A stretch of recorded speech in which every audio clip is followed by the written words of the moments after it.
Yeah. Sad. That is very sad. Where are you, Sheila?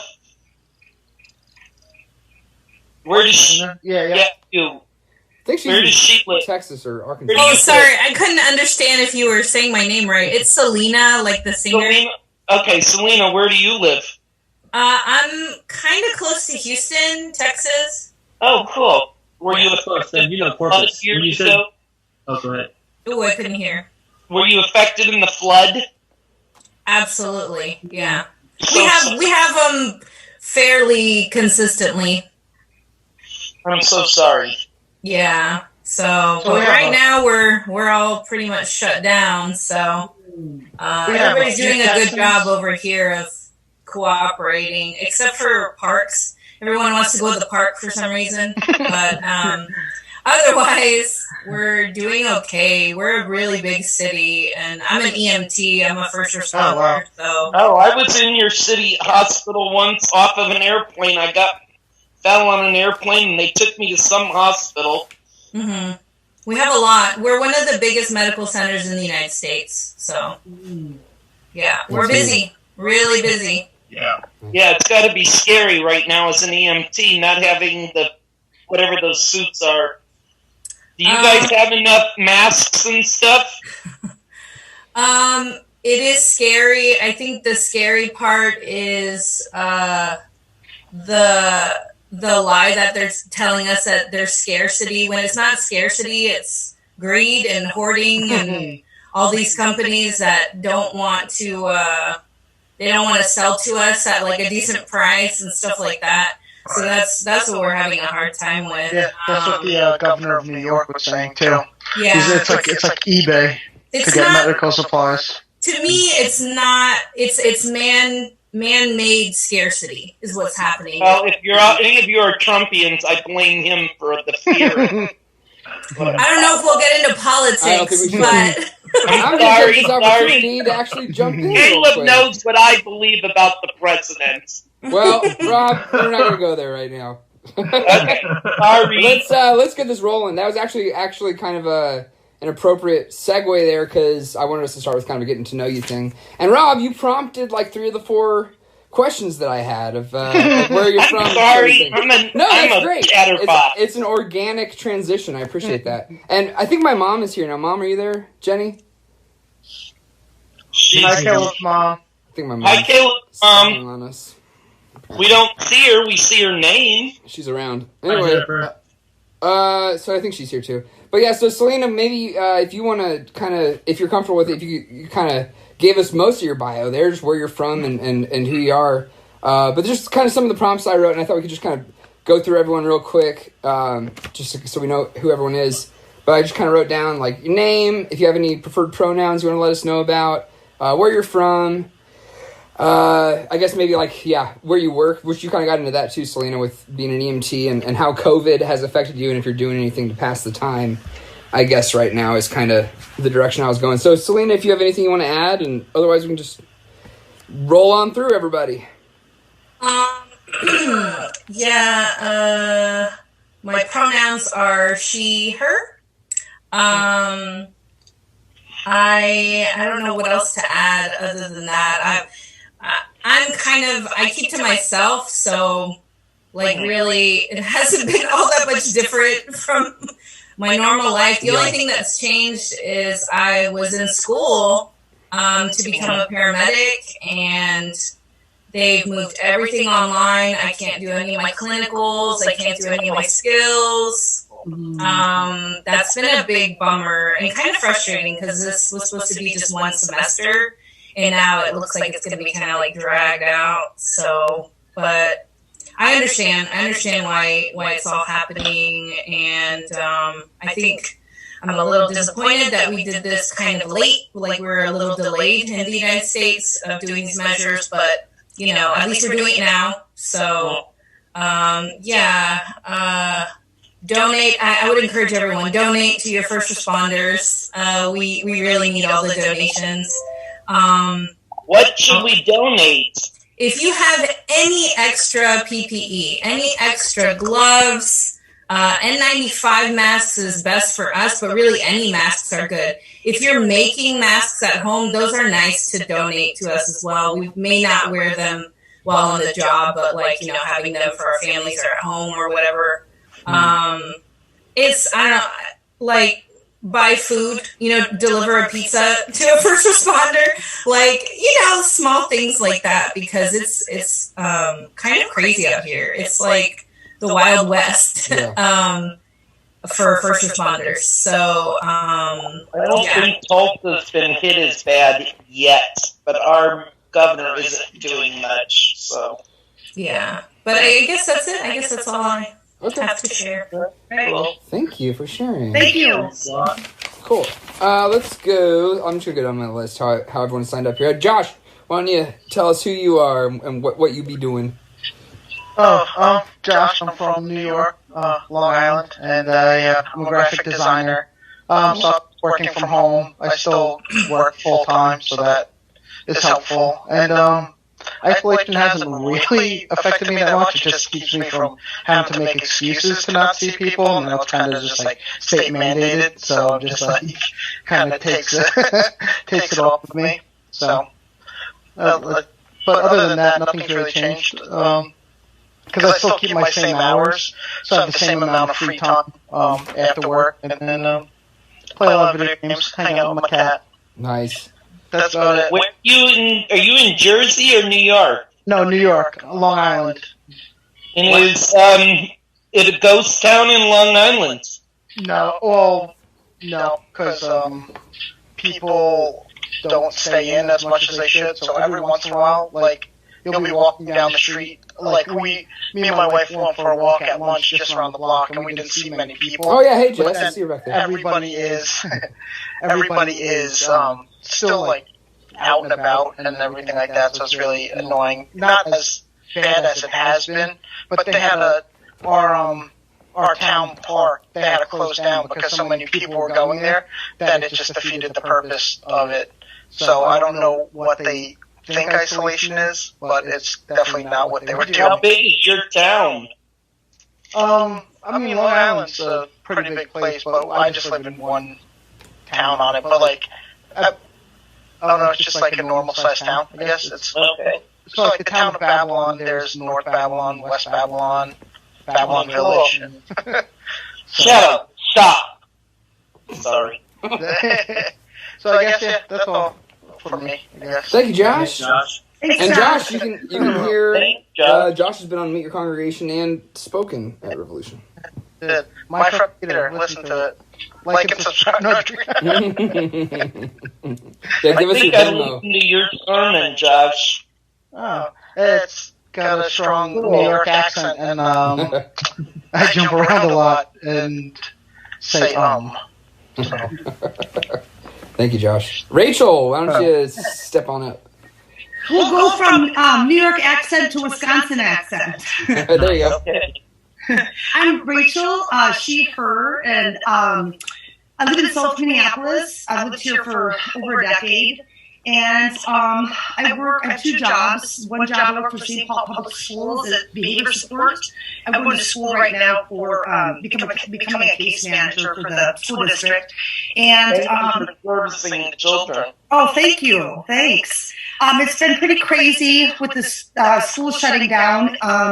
One of the things I've enjoyed the most about my days and working from home is actually not working from home. And we've been going in several days a week to deliver lunches and breakfasts to students on bus routes. And that's been a great way to connect with families and students. I also moved in with my sister, so I'm currently living with 3 children under the age of 4. And that's keeping me really busy. And I think that's all I have for now. I'm glad to be here. Thanks, everybody. Thanks, Rachel. Nice to meet you, Rachel. Awesome. And then, just so you guys know, Vicky was going to join us, and she might next week, but she has a lot going on with her work right now, working from home. And so we'll move on to Scott. Hey, everybody. Hi, He, him, down in Jackson, Tennessee. It's home of Carl Perkins Blue Suede Shoes. Okay. You travel between Nashville and Memphis, and you got to use the bathroom. You end up in Jackson. So, that's what's special about Jackson there. Working from home, I work with Women Life Insurance. I'm a community outreach advisor. So the way Women Life is set up, it's a fraternal group, and so we have chapters all throughout the country, and we encourage members to be active in their chapter and go out helping the community. So they're really involved with first responders and schools and helping out the community. So with all of the social distancing, they suspended all of our activities. So for me, going out 3 or 4 nights a week, traveling all throughout my half of the state, I'm now staying home and having to do different chores and tasks and that type of stuff. So it's been a big change and transition for the job. But we're having we're doing well, and we're keeping in touch with everybody, and that's working well. So my wife is a teacher, so she's at home. We have 2 girls, 12 and 14, so they're doing their studies in the morning. And my wife is a seamstress, so the cloth masks, she's making a lot of those for clinics in town. And then she's making them with a pocket, so you can put in additional fabrics within there that's more appropriate. So that's kind of what we got going on right now. Nice. Cool. And so passing the time, you see behind me Lego sets. So that's what I do is put together that Legos. city on your shelf is a Lego? Yeah, that's Lego, and then I have another shelf. Wow, that's There pretty we go. You need to be on that TV show, bud. Lego Masters. No, because this hobby is very relaxing for me, and that show would be very stressful. So I have a hard time watching it. So. You want to add the I haven't watched it yet. Nice. Cool. Thanks, Scott. Yeah. All right. Is Tiffany in here? I don't see it. Okay. Didn't you invite her, Selena, I think? Maybe? No? Okay. I thought, okay, she hadn't, when she got into the community, it said, I can't hear you, but when she got into the Yes. Was it Young? Yeah. Tiffany Young? Yeah. I did invite her, but I don't know which. She might be held up by work or something. Okay. No worries. I just remembered in my head that she had a recommendation from you or something like that, so. Okay, no problem. And then Karen has been having technical difficulties. She's not able to join right now. Rob, why don't you give us a quick little rundown on who you are? I'm Rob. I live in Tulsa. I go by he. Well, if I'm in drag, I go by she, but I don't do drag very often. That name is, my drag name is the Same Art Blue Light Special. I'm very openly gay. I have a ministry here. I'm on Social Security disability for bipolar and arthritis and fibromyalgia. And I have a ministry called His Hands Extended. I on Mondays deliver food for the only local food pantry in Tulsa that actually delivers to people's houses. And I have a prophetic and a gift of healing. And we see God move mightily, and then I attend 3 different churches. A small, predominantly LGBT, charismatic church, and then I don't know if any of you know who Carlton Pearson is. Bishop Pearson. He has a movie come Sunday. He used to be a TV evangelist, and he became a Universalist. And Jay's dad was very involved with him at one time. And when he became pro-gay and a Universalist, you can imagine what the evangelicals did to him. But that's a little about me. Awesome. So, thank you, Rob. Thanks, Rob. And then I think Steven also, he was running behind. I don't think he's going to be joining this week. He might be here next week. And then Harley, Now you're why don't you go out, and Oh, I sorry. can't take you out right now. Oh, I may have to step away for a minute because he has to go potty right after he That's fine. eats. So No worries, I'll Rob. just set the tablet down and I'll be back in a minute. No problem. Okay. You'll miss the exciting introduction of Harley Matthews. Harley, take it away. I'm Harley Matthews. I'm in South Texas. I'm in Corpus Christi, Texas. And my wife and I have a jewelry business called Lowe as a Seed, which is mainly in farmers markets and public spaces, and so now it's not. It's now a great online shopping experience. So we've spent the last couple of weeks translating everything over to an Etsy shop and trying to learn how to promote as a fully and kind of exclusively online experience. I'm sorry? What do you sell? We make contemplative jewelry, so we do like rosaries and prayer tools, and then also just like funky cool earrings, a lot of kind of bohemian style. We use beads from India and Africa. Wow. Places. I'm going to have to get your website. I love jewelry. Awesome. Absolutely, yeah. So I'm also a full-time student. It's my last semester for my bachelor's. And similar to Selena, it's like your middle of semester, and it's like, by the way, everything goes online. And unless you know how to do that, good luck. And so, because it's my last semester, I'm doing like 2 30-page papers and all these kind of things. And this is my second time on any kind of group video chat. So I'll probably touch my face 1,000 times. And I'm pretty much a staunch extrovert. I like being around. I will go to places just to sit, be around people moving around.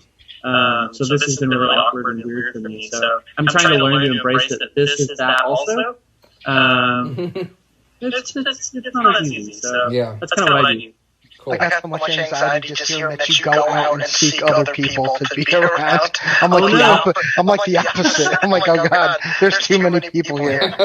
Yeah, well, what's funny is like a ton of my friendships are with introverts, like pretty hardcore introverts. And so all my friends are like, nothing's changed for me. I'm pretty much actually happy because everyone gets to know what I do all the time. I could be like, go ahead. I was gonna say I could be like extroverted as needed, in this situation, but if I have my choice, I don't want to be around anybody. Right. So this is actually kind of ideal, just hanging out with my wife and cat. I'm like, this is awesome. Oh, I should say, yeah, we have 2 cats. I love the element of seeing the animals. We have a 17-year-old and a 3-year-old cat, so they keep each other engaged, and they've been loving us being home. So Nice.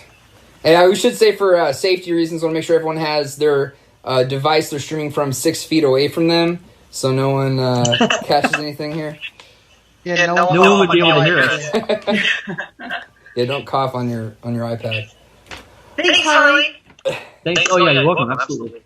Cool. I think my dad popped in for a second. I don't think he's here. Greg, are you here?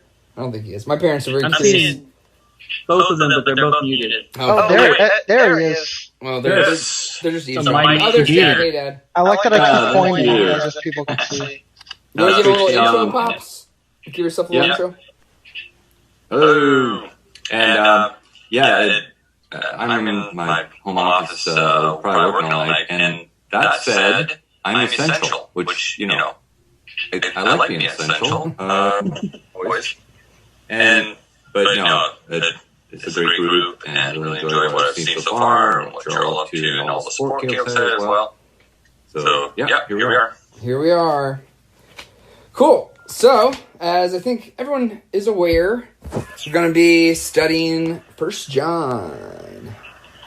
And so my quarantine studies plus my personal studies of the Bible and stuff is pretty much all I'm going off of here. I looked at some other I've got some stuff I'll cite throughout, but pretty much I think we're just going to kind of read through it. I think probably most of us, those of you who I know personally, I'm pretty sure we're all from pretty Christian church backgrounds, and so I think the format of this will probably be pretty familiar, kind of just like what you'd expect from a Bible study, kind of reading through verses and then everyone kind of putting in what they get from it. But something that I want to clarify is I really don't want us to have any sort of an agenda, for one thing. No one's here to convert anyone else or change anybody else's opinions. And then also, you know, a lot of us are from different backgrounds, and so I think that if we want to engage one-on-one about stuff we might disagree on, I think that is productive, and I fully support that. But at the same time, this isn't a space for debate. So I think that we can sharpen each other, you know, we can complement and contrast each other, and we can learn from each other. Even just learning that somebody else has a perspective or an opinion that is different, that a valid human being has, I think is a learning experience, even if your mind is not swayed at all. So anyway, I just want to say that just as a quick little blanket statement that, and I know you all, and I know that we're all going to be respectful and stuff, but I just, you know. Except for me. No, but add to that, Caleb echo what he said, because, you know, a group where there's mutual respect, and before you give advice, you ask, hey, can I give some advice? Yeah, totally agree. And the person can say, no, I'm not with you, I don't want to hear it. You know what I'm saying? Yeah, that's good, and I think that kind of rolls into, I think that's a good thing to model in any communication, is saying, do you want me just to listen to you right now? Do you want my feedback, or do you want advice? You know, which I think are three different approaches to any interaction with people. So I just want to say that just to clearly state that we do not, I know for a fact we do not all have the same perspectives, and I think that's a beautiful thing, and I think that's a positive thing. You know, but let's not assume that everyone else has the same political leanings or theological leanings as us. So Well, I'm saving everyone's soul in this chat by the time we're done. Yeah. I'm getting a crown or a gem on my Jewels crown. in my for each crown. of you. Yep, for each of you guys. Getting a new jewel. So you all, I guess I'll just give my quick intro. You guys know me. I'm Caleb. I'm assistant pastor at Revolution now. Moved to Minnesota from Kansas, where my father is currently located. I used to live in that house. I know exactly where he's sitting. And I was born actually in Kentucky. Oh, wow. You guys know we have a 40-minute limit on this call? How long have we been going? Half an hour. Oh, man. Yeah. So, yeah, if we get disconnected, I'll 40 minutes, so you have to regenerate. Yeah, I'll restart it if we get Yeah, we disconnected. can jump back in. Okay, Yeah. cool. We'll do that if needed. All right. And then, yeah, just let's see what else I write down here. Went over all that. I want to kind of help facilitate that. Just facilitate like productive conversations and discussions. I don't have anything against discussions, but you know, debates where people are clashing. I don't think this is the place for that. I think there is a place, but I don't think this is it. Anyway, 1 John.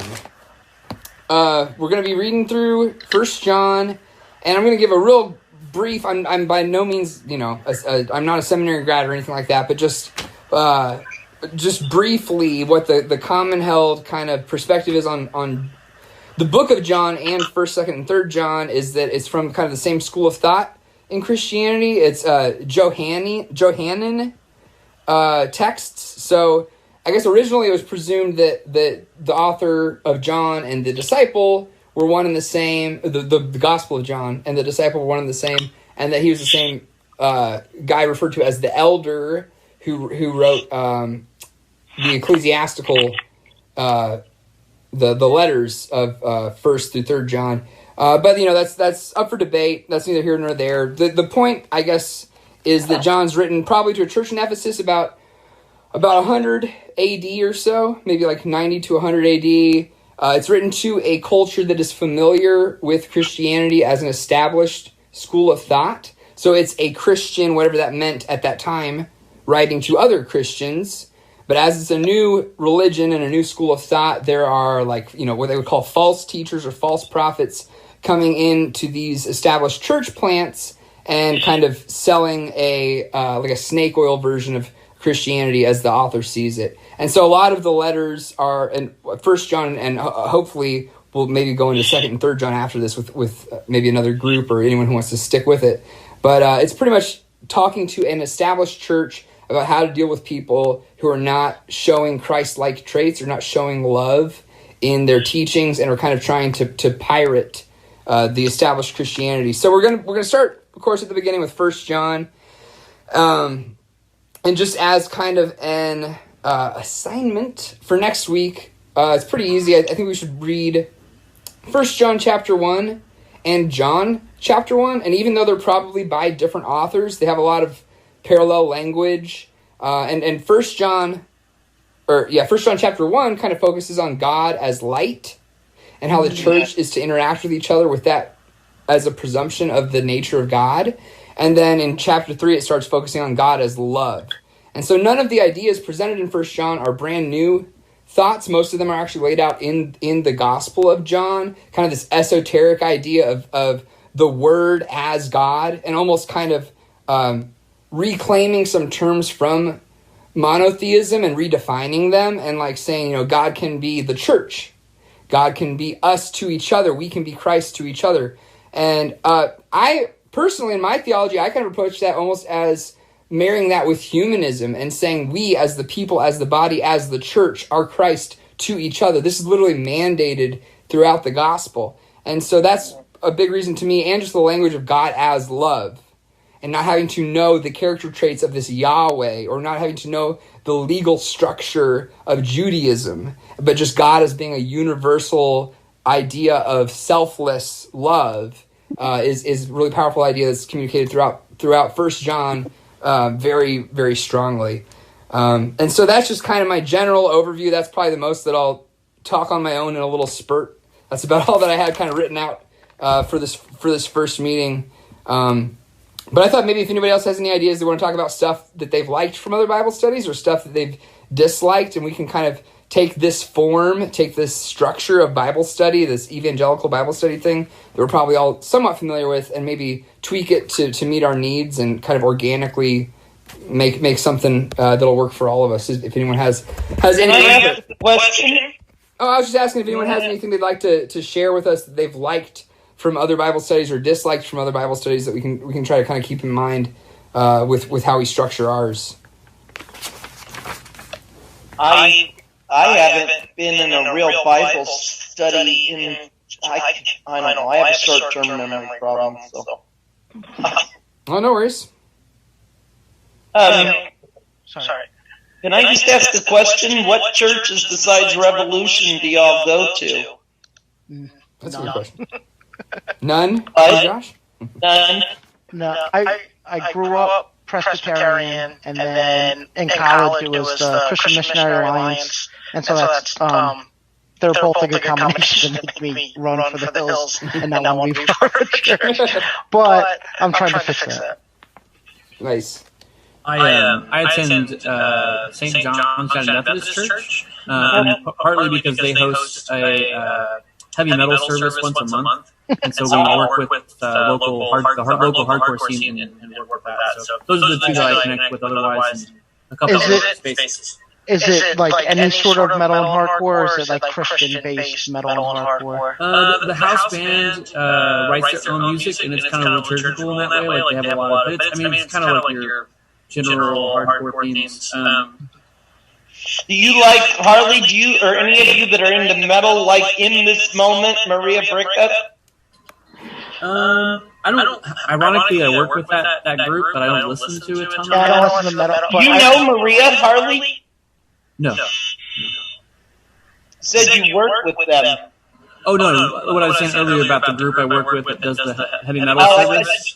I was just wondering. I don't listen to metal very often, but I like her. You know who she is? I've heard of them, yeah. No, they're pretty, I don't know, theologically very different. Josh, I would say you asked about whether it was like to use the word right. We host shows, and the show host or whatever will come. That's a huge thing.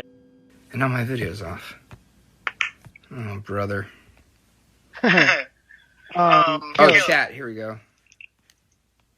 Caleb. No. Yeah. What's up? You were saying that this John and the John of the Gospel is not the same, or that's a theory that's going out there? Yeah, they used to think it was the same Johns. That was like the when I say they, like the most commonly held belief. But now it's pretty widely held that they're two different Johns. But maybe one might have been like taking on the voice of the John of the Gospels. I've read a lot of different theories about it. I'm really not sure. Do you have any ideas, Scott?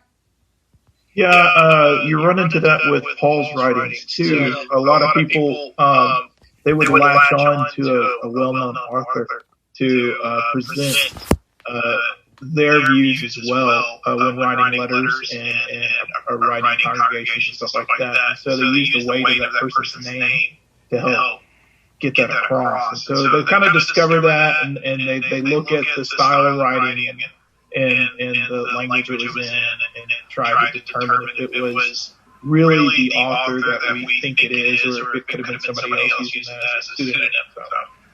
It's tricky though, because writing changes over time. Like if Paul's or John's writing all this stuff, like your voice changes as a writer, I would think. So it is kind of tricky. Sometimes I feel like if it's not broke, don't fix it. But that's kind of like me. Like they have all like those theories now that like Mary Magdalene might not. What, like, come on. Like, why are we, like, dissecting that? Just let it be, because it makes, like, Jesus' grace so much better. Right. Yeah, I try to find the overarching theme within the message they're trying to present to us. There's a reason why this person wrote it. There's a reason why the biblical conventions, when they came together, decided that it was Holy Scripture and that it's important for us, thousands of years later, to read it. I mean, there was a reason why they discerned that. So you just try to kind of, figure out why this is sitting in front of me, and why do I need to understand it as best I can. That's usually how I approach the Scripture. Yeah, absolutely. What was the question coming in? I missed. Because I missed the part when Caleb was mentioning if it was the same John as the John from the Gospel. So, okay. On that. And then it kind of took on a life of its own. So. Nice.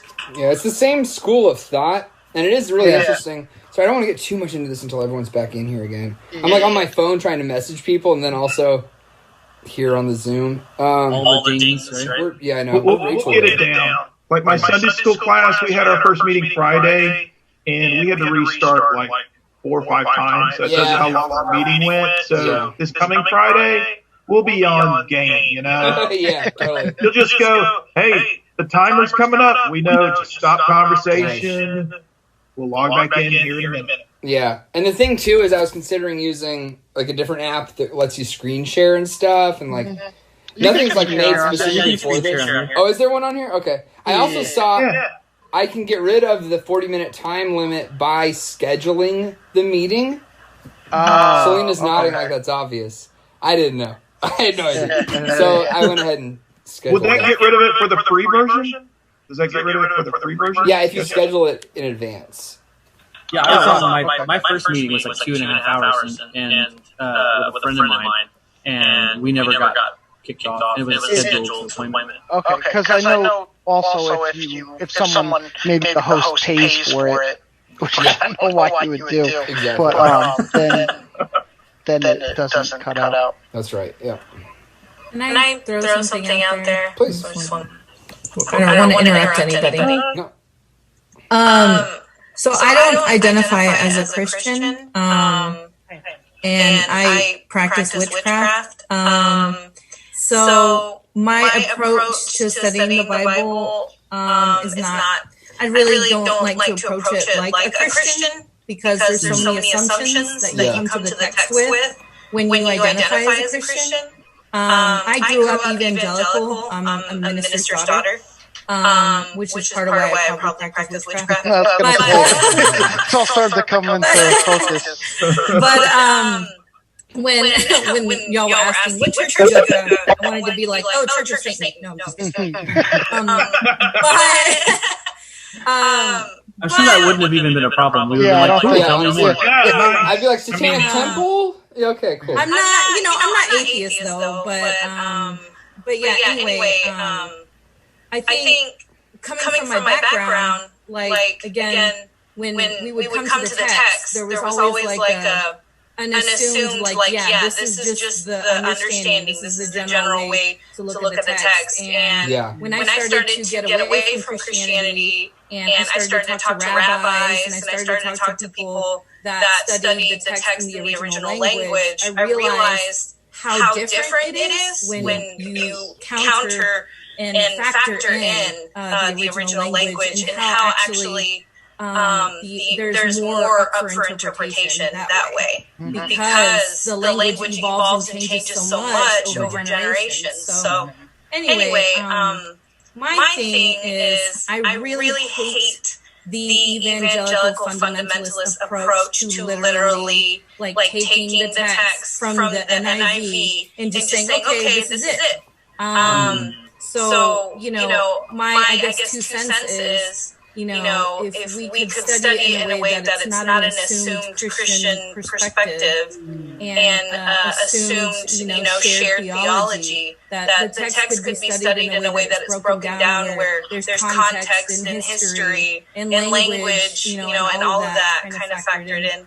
Because I really love religion and I like studying religion. But Christianity is a hard one for me because of that, because certain denominations just go about it their own way, and then you have Mormonism. No offense to anybody who's like a Mormon, but I think y'all get what I'm trying to do. Yeah. Totally. I'm glad that you said that too. I think that I like that. Like as a group, we shouldn't have any assumptions. But like, the way I read it, and me and Caleb have very similar beliefs. But I know I read the Bible a lot different than he reads the Bible, and so I think. Like that's something that's good is to not make an assumption that everyone's taking it the same way. But and that's kind of I think what Caleb was alluding to before, is that we shouldn't put it out like we're gonna have just different views on it. But to me, I think that like helps me. Like it doesn't hinder. Like I read this book once about like having your faith be like a spring rather than a brick, because a spring could like bend and twist and not lose its strength. But a brick, like if you remove a brick from a wall, the whole structure of the wall is compromised and in danger of crumbling. And so I think that having everybody's 2 cents from, I'm sure a Methodist is going to read the Bible a lot different than I do, a lot different than you do, a lot different than Caleb does, and so on and so forth. So yeah, I think that it's great to not have like a group assumption that we're all Christians, because I struggle saying that I'm a Christian too, but I know in kind of in theory I am, but I definitely, because of the other assumptions and like that come with the church too, I'm like, no, don't, that's not me. Yeah. I would. I want to say, Selena, I appreciate the honesty. I know when you came on right at the very beginning, you were muted and you're like, I really don't want to talk. And so it's really cool that you're already like, I'm going to unmute and I'm going to say like straight up, like, here's where I'm at. I love that. And I think, I will speak for me and say, there's like, if you're continue to be willing, that guidance in that direction of like, here's how I'm seeing it because of my context. And that's all of us, obviously. But I appreciate it so much. Like, the last 13 years or so, I helped out with a multi-faith group, and it was always the folks that came in that were like, oh no, actually I read this completely flipped around and not at all the same way you're reading it, and that was wisdom for all of us. So I'm looking forward to it. That helps. That makes me more interested, actually. So.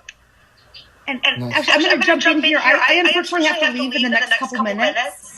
And I just wanted to just make sure I understood for next time. We want to read over the first chapter, like the First John and the Book of John. Is that what we're kind of going for? It's First John chapter 1, and then also John chapter 1. I don't plan on keeping on going back to John every time, but just to kind of set the context of saying they're pulling from the same school of thought as to what Christ was, or like, So just kind of as to set the scene, just for this week, we're going to read John chapter 1 and 1 John chapter 1.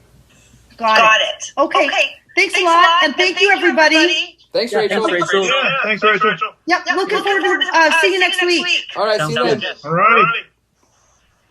And Selena, I do want to say that, if I ever, if we're talking about the Bible, and I'm coming from a place of, like, how I read it, I never am in any way like trying to convince anybody. That's just like the way I say it. Like I know I always try to say God instead of like a he or a she or something like that. But 36 years of like the same thing, I will like. So if I'm talking about like Jesus being the Son of God, like I'm not trying to tell you that's what it is. That's just how I'm like interpreting it. So I just want that. Like I'll do my best to like kind of be like not that sounding like that, but it is just it's hard to like translate my thought as it's coming out. So I just want to. I don't want it to seem like there's any assumptions I'm making on behalf of the group or that we're all on the same page. Yeah. It's all like personal experience. I think that's honestly part of the idea of the whole like getting to know you thing in any application is saying, okay, this person's coming from here, this person's coming from here, you know, like to almost give someone the benefit of the doubt preemptively and say, you know, okay, well, maybe the reason I am being, or not offended, but like being triggered or whatever by this is partly because of where they're coming from. They don't intend to give the message that I am receiving, you know? So, so this is perfect. This is great. Yeah. Okay. I've been kicked off of Christian websites for like articles I've written, so I think we'll be okay. Yeah. High five. Yeah. We're all pro getting kicked out. Yeah. I'm surprised my church hasn't kicked me out. And I'm like one of the lay leaders at church, so you know. That's just to kick you out. They just move you around. Well, as for the pastors, yeah, we definitely move the pastors around, but you know, within the congregation, you know, eventually they'll ostracize you. So. That hasn't happened been there. Caleb, it was just First John chapter 1 or all of First John and then chapter 1 of regular John? Just the first chapter of the books, First John and the book John. Yeah. Boom. Nailed it. Yep. And Caleb, are you wanting us to come with like a question or like a reflection or something that way that we can maybe? Are we wanting to keep it within the 40 minutes? Or That's a good. I mean, no. My initial idea was like about an hour and a half or so. Okay. So I'm. You come from an evangelical background. Yeah, right. The ritual. We can't handle a message over 15 minutes now. That's why we have clocks in the back of the sanctuary. True. Okay, Yeah. 40 minutes sounds good. Yeah, right. No, I think we should probably do like double that. Right. Because of the limited time, I need you all to listen to 20 minutes of instrumental Christian music before we start. To just go ahead and do that. Do that by yourself. Okay. I'm out. Yeah. I'm done. But my arms will get tired from holding them in the air. Yeah, right. So long. That's the receiving position. Yeah. But yeah, I guess my silent amen. You know? To answer your question though, Harley, if there's a question to think about, I guess I haven't really written it all out yet. But I guess what I was planning, I was kind of thinking of like how both First John and John refer to Christ as like the Word. I kind of brought it up earlier, like as this. It's this new kind of approach. It's like, oh, he's the Word, and the Word is in God, and is of God, and is with God, and it's like all these weird prepositions, you know. So just kind of like, what is the Word? I guess is it, with the capital W is the logos in Greek. So I guess That's an L. That's an L, not a W.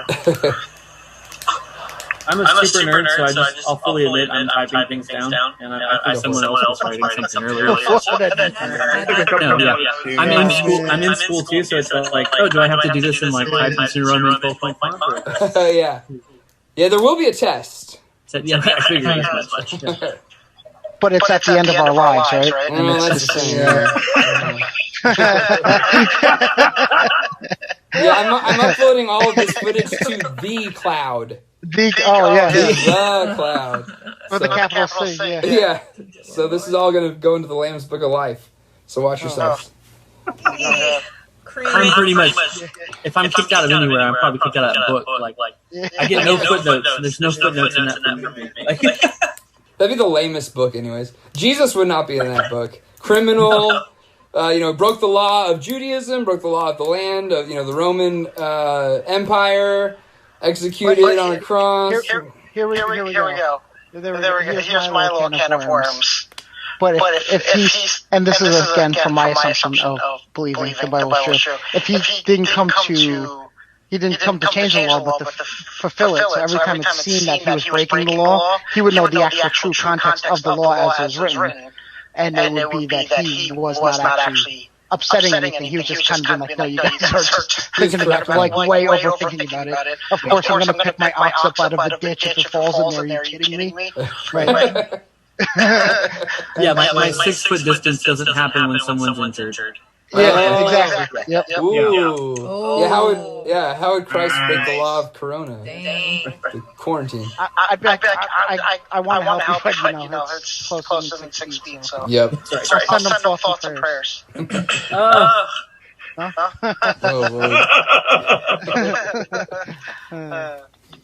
cool. Well, unless you guys just want to keep on hanging out and chatting, that's about all I had planned for this first one. I'm gonna make some dinner. That's my next step. Cool. So what's for dinner, Harley? Tuna melt. That was the decision. Swiss? I think we have Colby Jack. That was what they had at the store. Nice. All right. Yeah, Swedish meatballs. Pretty good. Oh, with the rice?